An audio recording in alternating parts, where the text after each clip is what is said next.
Right. 24 February 2022. And today I want to have a 10 minutes or less than 10 minutes review of Nelson Chamisa's speech at Zimbabwe grounds. I'm going to be doing this very, very often. I'm going to look at the important speeches that are being delivered.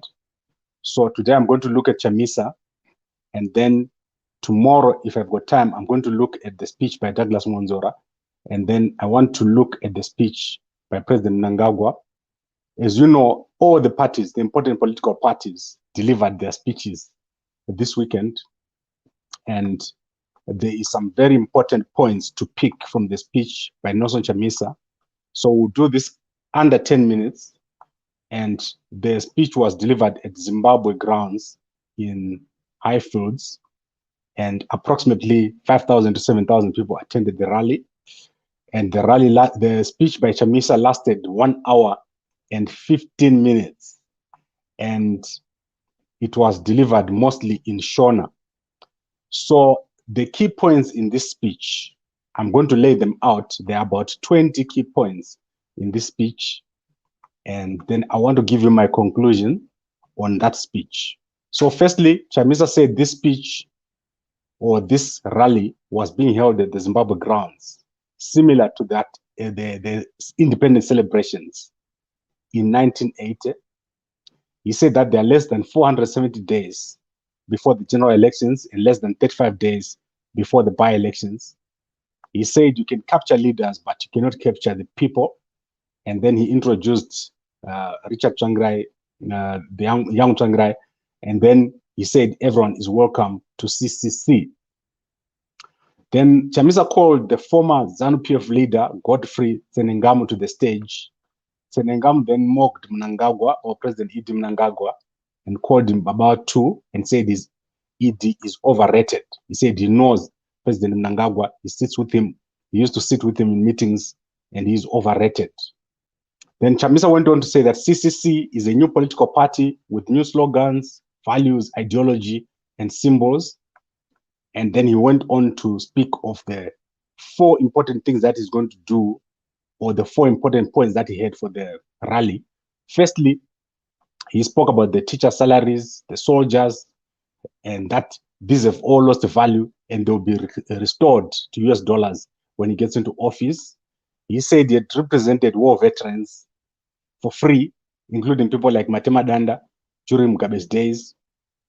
Then he spoke of Amos Chibaya, whom he said is very committed and is not like other leaders in the MDC who were in the MDC who were changing positions. They're not clear where they stand.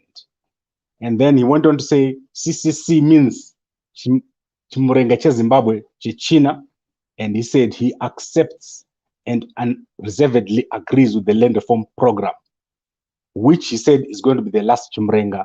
Afterwards, people will not be having a Chimurenga again. Then he went to the elections and said he will never allow elections to be rigged again. And in 2023, if elections are rigged, he's going to lead from the front. And then he went on to say when he gets into office, Western countries are going to pour money into Zimbabwe, including China. And then he said there will be no abuses of human rights when he gets into office. Then he went on to President Mnangagwa's speech, and he said he heard President Mnangagwa saying he will never go into office. And he said he is going to get into office whether President Idi Mnangagwa wants it or likes it or not. He says that power has shifted. Chamisa said he's now focusing on how to get declared and inaugurated. So that is his next focus. Then in terms of the councils, he said councils have failed under the MDC because they are not in control of foreign currency, of water, of procurement. These things are under central government. Then the very important point that he raised here was that the old leaders of MDC Alliance are no longer the leaders in CCC. A new leadership is going to be announced after it's voted in by the people. So the parties following or members are going to vote in new leaders. So if we're an old leader in the MDC Alliance, you are no longer a leader automatically in the CCC. Then he said all MDC alliance leaders should not be afraid, they'll be accommodated, but obviously under a different structure, under a different setup. So it right now is not the vice president, Washman is not the vice president, Kora is not the vice president, and Scala is not the chairman. There is an interim setup, but there will be a full new setup which will be announced in due course. Then going forward, candidates will be appointed or will be selected by citizens. Candidates will be selected by citizens.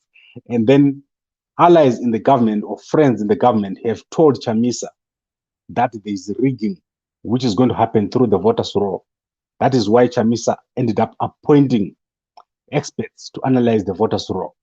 And he says, if ZEC does not remove the people that they've added onto the voters' roll, they first of all going to take the legal route. If that does not work, Chamisa and his people are going to go yellow on the street. So that is what he said about the voters' roll. Then Chamisa said in 2023, if the elections are rigged, he's not going to go back to court. It's all going to be on the street, and he'll be leading from the front.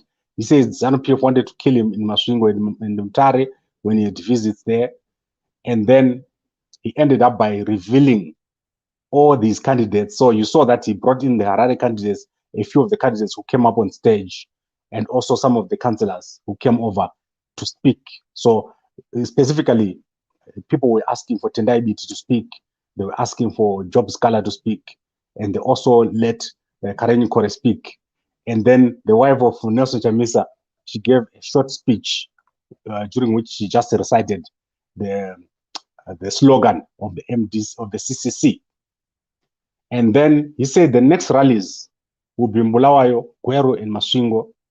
And as you know, there's a rally in Gokwe this weekend. So the reason why there's a rally in Gokwe this weekend, Chamisa says that his party was robbed by 1,000 votes. And they want to make sure that it never happens again. So they're going over to Gokwe, whereas President Mnangagwa is going to be going to Kwekwe, from my understanding. I'm going to check out the details. Right, so we're on 7 minutes now. This has to happen under 10 minutes. What are the strengths of Chamisa after this rally? Firstly, Chamisa continues to appeal to the young urban voters. His message is very easy to sell in Zimbabwe, especially in the towns.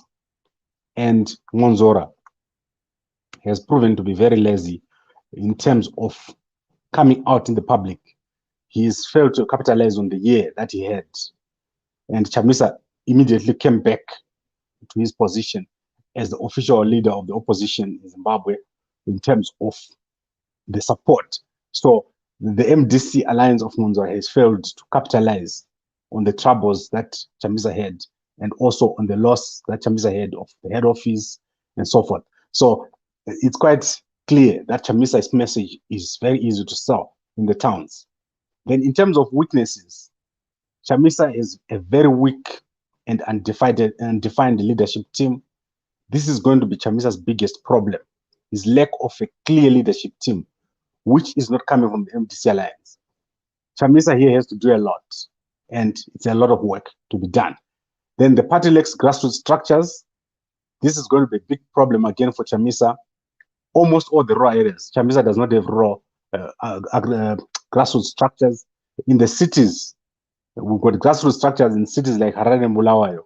But as you move to the smaller towns, the grassroots structures are not strong. And the MPs, especially in places where there was an alliance like Mutare and Bulawayo and so forth, the structures are not as strong. And that is a big weakness. Then there's also a lack of a coalition. There's a need to have a strong coalition, to have strong leaders on the ground from other political parties. That is lacking. I then want to conclude with my own observations. Firstly, Chamisa is developing a new strategy. This is the closest that I've seen Chamisa coming up with a strategy. And the strategy is based on trying to attract raw voters and also to create a narrative among the civil servants especially the soldiers and the teachers, Chamisa is focusing a lot on turning those people. If he turns the teachers, if he turns the soldiers, it's going to be very difficult for the other parties, because the issues in Zimbabwe, as I said, are very, very easy and clear to see. It's clear to see that there's no money in the bank. It's clear that people are finding it difficult to find transport. It's clear for people to see that their money is just not buying. Those are the kind of things that Chamisa is putting out there. And teachers are everywhere, all over the country. That is why Chamisa's foundation of his strategy, his current strategy, is on teachers and is on soldiers. And this is clear. You will see this as we go forward. And there is need to counter such a strategy if you are the opposition of Chamisa. Then the next biggest challenge on Chamisa, obviously, is his leadership. You cannot have a party like the MDC, which had a dysfunctional leadership structure with all those vice presidents, all of them creating their own centers of power. This is where we're going to see the action going forward. Chamisa can win or make or break here on the leadership. When he selects his leadership team, we're going to be watching a drama.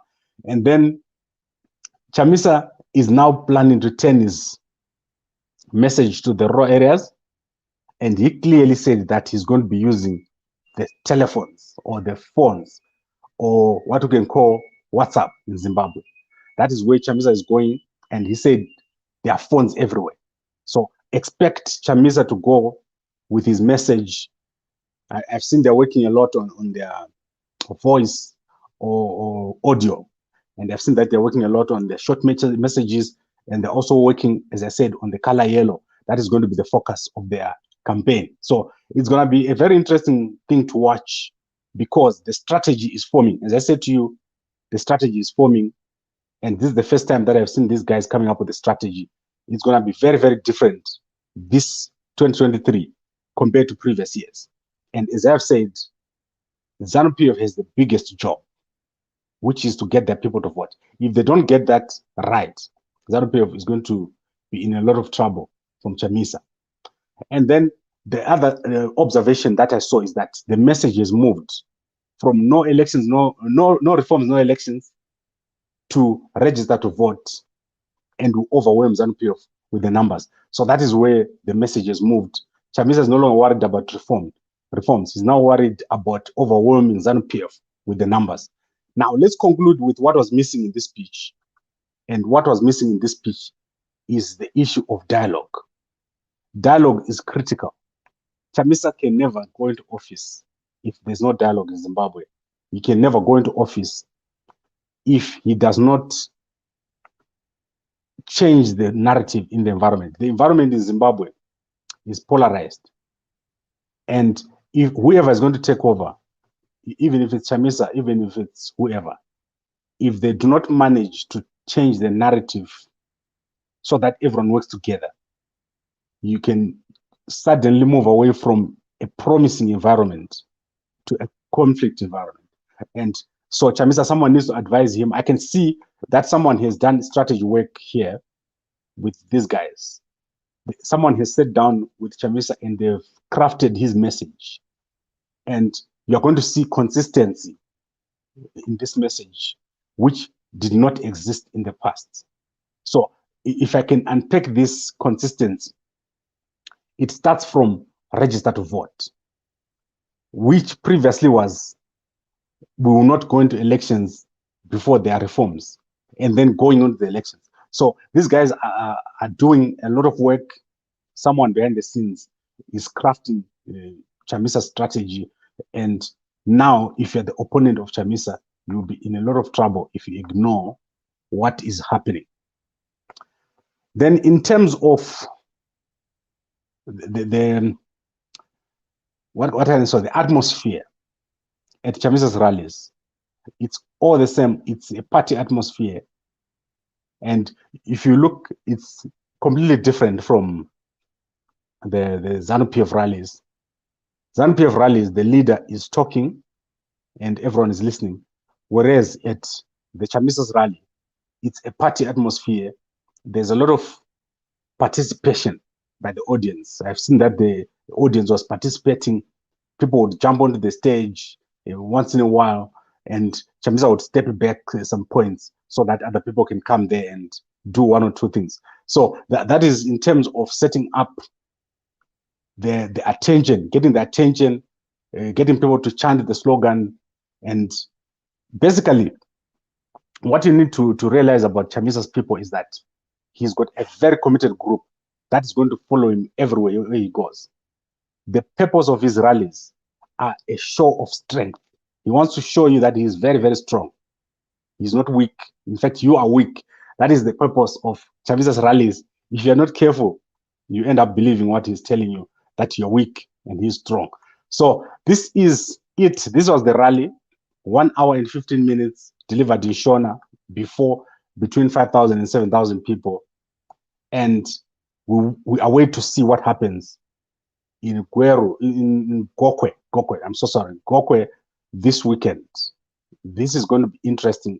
Is Chamisa going to be allowed to penetrate the raw areas? Or how is that going to, what is the reaction that ZANU-PF is going to give Chamisa when he tries to go into the raw areas? Because if this message is allowed to go into the raw areas, it's going to be very difficult to defend, especially when you talk about the issues of bread and butter. There are bread and butter issues in Zimbabwe that need to be addressed, especially the US dollar salaries, the teachers' concerns, the soldiers and policemen's concerns. Those are real bread and butter issues. Everyone can identify with those issues. Right, I'm so sorry I went above the 10 minutes that I said I was going to take. It's a bit difficult to analyze Nelson Chamisa's speeches without going over time. But this was it. This was the speech.